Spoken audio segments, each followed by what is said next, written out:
Como é gostoso poder fazer um programa sobre a família. E eu quero agradecer aos nossos semeadores. São vocês que patrocinam Cabeça para Cima e fazem com que nós possamos estar aqui falando, debatendo um tema tão importante como esse, ajudando pessoas a destrinchar, a lidar com os seus problemas, a entender que o caminho pode ser diferente. Está aí uma área, uma coisa que eu tenho aprendido, baseada até no próprio texto de Lucas, na parábola dos fundamentos chamados, né? Daquele homem, daquela pessoa que ao edificar uma casa, escolheu um local que tinha uma rocha, um local firme, um local duro. E uma outra pessoa disse, não, bem pertinho daqui, bem ali, tá vendo?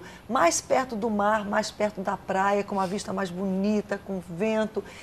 É areia, mas é aqui que eu vou edificar a minha casa. E um então construiu sobre a rocha e o outro edificou sobre a areia. E a tempestade veio, porque a tempestade sempre vai vir. É verdade. Para todos.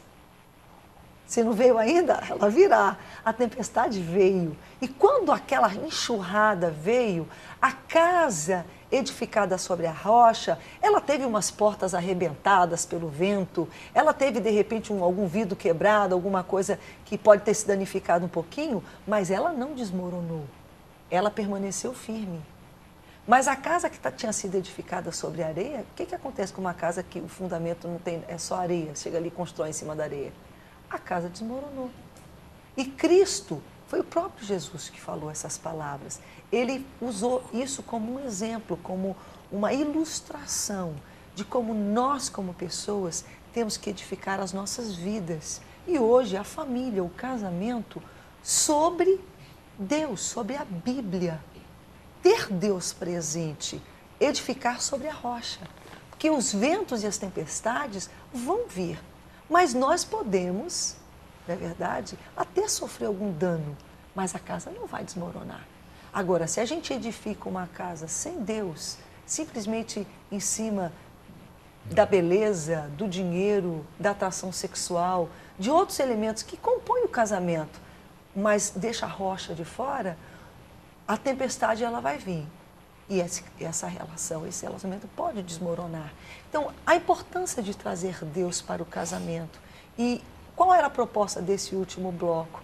É aquelas pessoas que foram criadas, e às vezes até, infelizmente, num ambiente onde pessoas diziam que serviam a Deus, mas elas não abraçaram, não trouxeram para si os princípios que Deus estabelece para o casamento.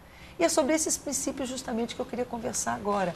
É possível mudar esse paradigma? O senhor falou, pastor, que o pastor Joel, que realmente o seu fundamento foi construído em cima daquilo que o senhor recebeu. Mas, de repente, o que essa pessoa, esse jovem recebeu, foi negativo, foi um péssimo exemplo. Então, como trazer e edificar sobre a rocha? Estou lembrando aqui que, na minha experimentação de casamento, e a gente nunca casa esperando que as coisas difíceis aconteçam, pelo contrário, né? A gente procura, busca a felicidade, etc.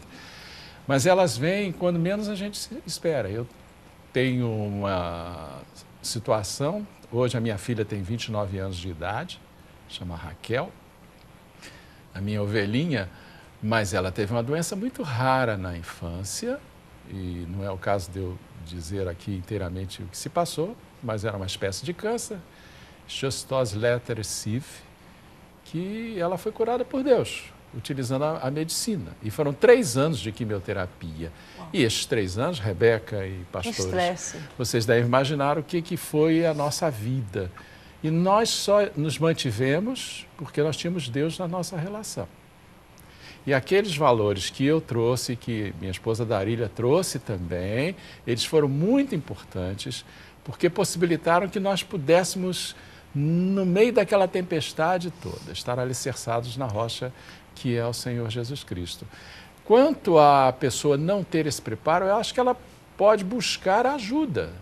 Na igreja nós procuramos dar, através de psicólogos, cristãos que possam fazê-las alicerçar-se em coisas sólidas realmente em termos espirituais, principalmente. É necessário, portanto, endereçar a questão, lidar com ela. Deixa eu só fazer um parênteses. Por exemplo, você, Sandra, trabalha com crianças autistas. Sim. O autismo, um filho autista é um elemento que vai trazer estresse para um casamento. Tem tantas outras questões. Quer dizer, a gente pensa... Porque a gente só pensa na briga, mas a gente não pensa no desemprego, na doença. Às vezes, Infelizmente, uma traição, por exemplo, uma coisa banal que acontece, uma pessoa cai, daí a outra não é capaz de perdoar. Sim. Quer dizer, são tantas coisas que podem surgir. Nós são as lidamos. tempestades que vêm. Nós lidamos, né, enquanto psicóloga, né, dentro da prática de consultório, enquanto pastora, nós lidamos hoje com essas famílias que estão destruídas. Famílias que, algumas que são, estão dentro da igreja e outras que não estão, mas de um modo geral as famílias estão dilaceradas.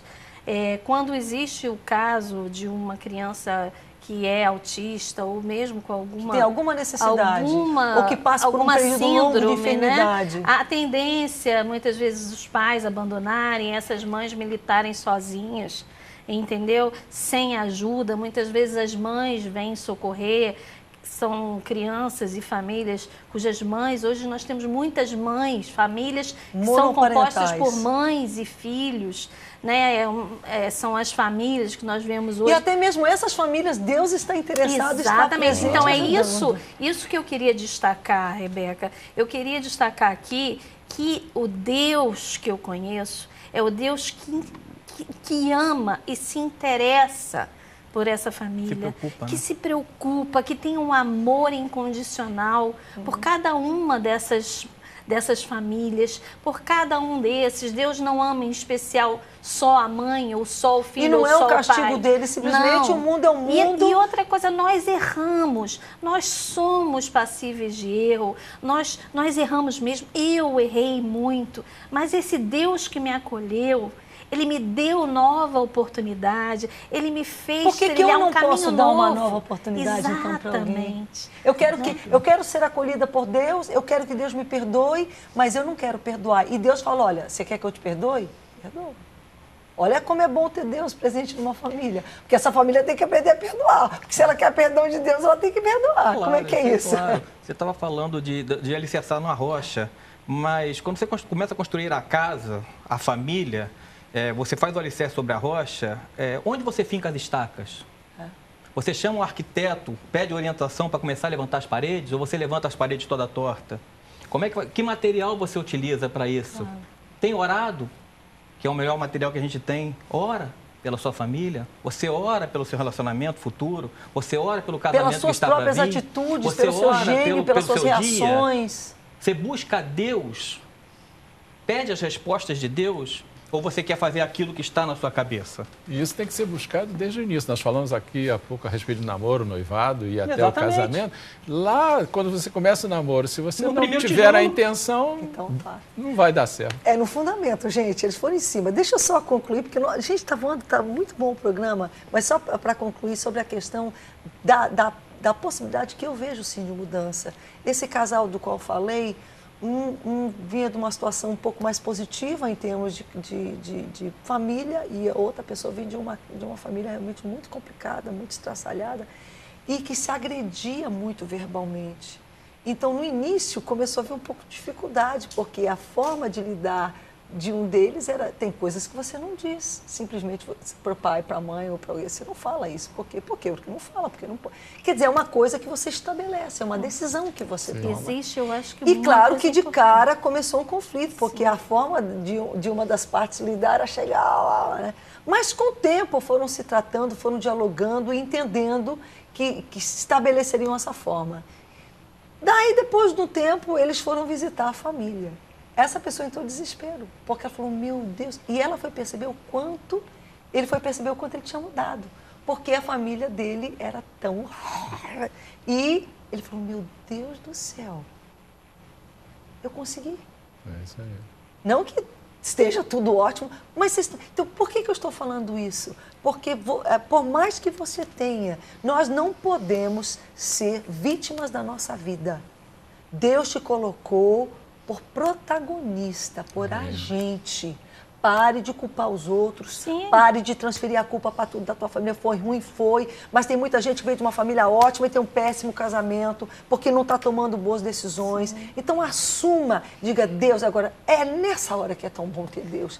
Porque aquilo que a gente não tem força para fazer, a gente fala, Deus me ajuda a dominar minha língua, me ajuda a dominar meu gênio, e Ele ajuda. É verdade. Com as crianças especiais, nós observamos um comportamento da própria família muito inadequado. Por exemplo, os pais fazem pelos filhos. Os pais, crianças que chegam a quase 10 anos sem ser desfraudados. Então, há uma superproteção, há um comportamento inadequado. Então, isso é importante saber. Nós podemos reprogramar, nós podemos mudar o nosso comportamento. E você tem visto isso, Sandra? Isso a gente vê e é tão maravilhoso. Nós podemos, assim, ser esse espelho que confronta, que mostra, que aponta, né, que existe a possibilidade de mudança, existe a oportunidade de se mudar a história dessa família, né, que Deus tem esse poder de mudar a história, a minha história, a história de quem nos assiste. Deus tem poder de mudar essa história de que realmente alguém algum dia disse que não ia dar certo, numa história de sucesso, porque eu creio que a família Deus acredita na família, Ele acredita em cada um de nós, Ele acredita em você. A gente tem que parar, porque senão, mas a gente já volta para se despedir e, claro, para ter música, cabeça para cima. Cabeça pra cima.